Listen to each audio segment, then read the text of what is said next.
Chapter 5 Disaster. The Endeavour was stuck fast. Worst of all, the coral had torn a large hole in the bottom of the ship, and it rapidly began to fill with water. "Man the pumps!" James shouted to his crew. "Throw everything overboard that we don't need."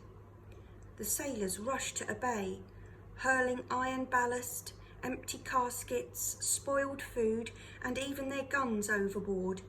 But it made no difference.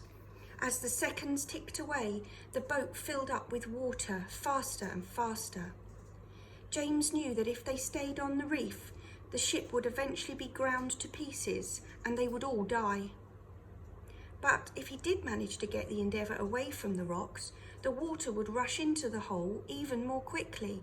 They could sink before they reached the distant shore. "What can we do?" the men begged. James hesitated, knowing that the wrong decision would doom them all. Then he cried, "Every man into the boats! We must pull the ship away from the rocks." At first, the ship refused to budge. Finally, with another horrendous grating sound, the boats managed to drag the ship away from the coral. But, as James had feared, the water began flooding in faster than the men could pump it out. To make things worse, James was finding it almost impossible to navigate a safe way through all the sandbanks to the shore. He was beginning to despair when Monkhouse, a young midshipman, rushed up to him. "Sir," he said breathlessly, "what about fothering? I've done it before." "Of course," cried James. Fothering meant holding a spare sail under the bottom of the ship to plug the hole. It was certainly worth a try. For a moment, it looked as if the sail wouldn't be strong enough, and then a shout went up. "It's worked!" cried a sailor. "The water stopped coming in." The entire crew gave a huge cheer.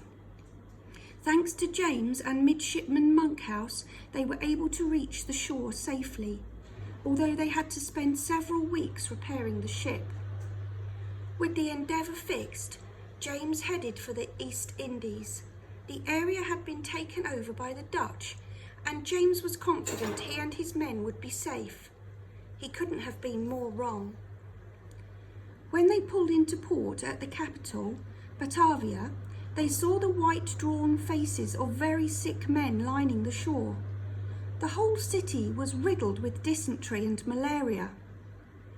James left Batavia as soon as he could, but it was too late.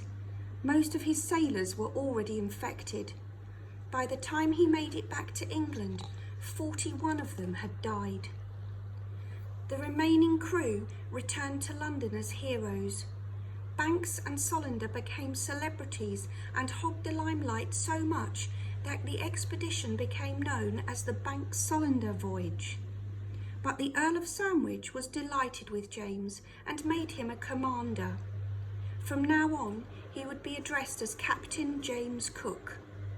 James was thrilled, though his happiness was shattered with some dreadful news. While he was away at sea, both his daughter and youngest son had died.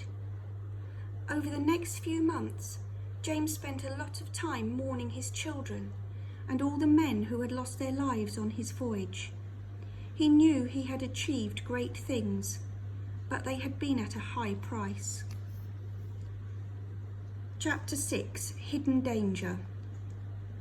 Although James insisted that the so-called Great Southern Continent didn't exist, the staff at the Admiralty weren't convinced and ordered him back to the Pacific to search again. This time he would have 2 small ships at his command, the Resolution and the Adventure.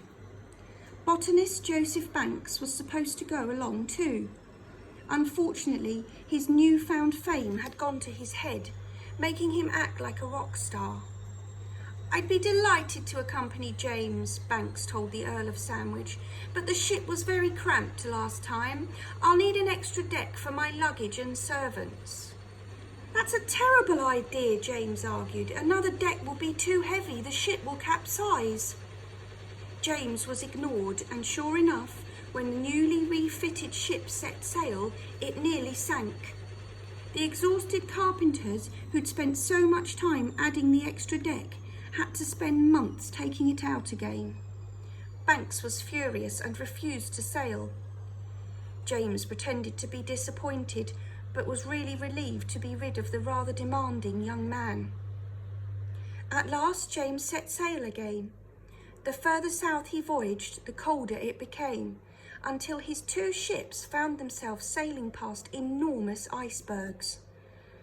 The tops of the icebergs towered above them, but most of the ice was hidden below the water's surface. Any ship could sail into an iceberg without realising it was there and could be destroyed. The cold became almost unbearable. The sailors put on their warmest clothes, but still complained they couldn't feel their fingers or toes. Then the water supply began to run dangerously low. James tried not to show it, but he was worried. Even if they turned back now, they'd probably die of thirst before they reached land. And then he had an idea. "Bring some ice from the icebergs," he ordered. The sailors were puzzled. "He's crazy," the men muttered to each other. "The icebergs are frozen seawater. They'll be far too salty to drink." But the sailors were wrong. The melted ice made perfect drinking water. That problem was no sooner solved than they hit another one. The icebergs were too close together to sail between. James had to accept defeat.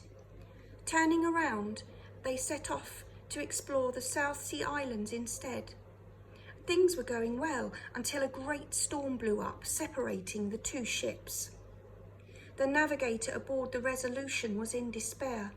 "We'll never find the adventure now," he said to James. "Don't worry," James reassured him. "The captain and I already agreed that if this ever happened, we'd meet up in New Zealand." Fighting their way through the storm, they headed to New Zealand to wait. After several days, with no sign of the other crew, some of James's sailors began to suggest they'd been killed. The sailors had been panicked by the Maoris' ancient custom of eating the bodies of men killed in battle. James calmed down his crew and took them off exploring again. When the Adventure finally arrived 4 days later, her captain decided to return home. Then, the day before they sailed for England, 10 of the crew were killed in a fight with some Maoris. Meanwhile, James was continuing with his mission, heading further south than any person had sailed before. At last, he found a vast sheet of ice spreading across the horizon, glittering white in the brilliant sunshine.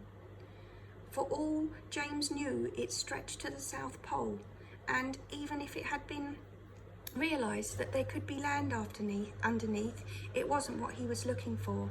He had sailed all over the Pacific Ocean, but he could go no further.